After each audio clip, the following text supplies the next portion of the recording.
When I bought Studio Park, the place was a wreck. Crumbling walls, holes in the roof, you name it. But I saw something. I believed in the space.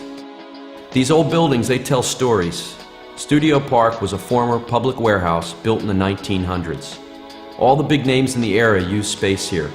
This was during the golden age of industry in Hamilton, when real artisans poured their hearts into their work. You can really feel their pride when you run your hands along the brick walls or look up at the handcrafted wooden trusses. It's like a big sculpture. Form and mass, color and texture. If people love what they do, our hope is to help them love where they do it. I've been in this business since 1982, when I recognized the potential for old row houses in Trenton. I was working as a carpenter, and together with my brother, we put our sweat and blood into restoring a once neglected brownstone into a beautiful new home. From there, I worked my way up.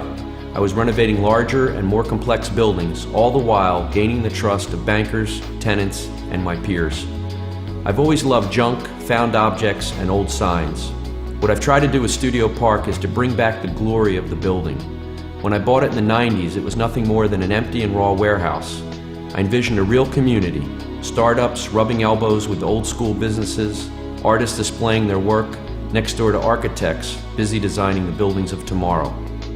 And maybe one day, we'll be lucky and we'll have a yoga studio or a coffee shop here. We look at this as a truly modern, recycled space. Studio Park has it all. We designed the space to accommodate those who need larger warehouse spaces down to someone who may only need 500 square feet for a showroom or an office.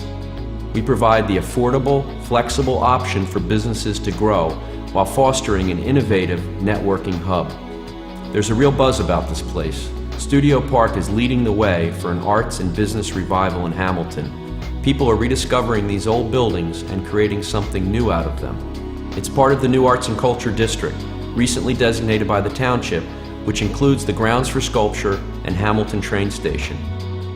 We've created a space for artists and creative professionals to thrive. So call us, go online, come out, and see it for yourself.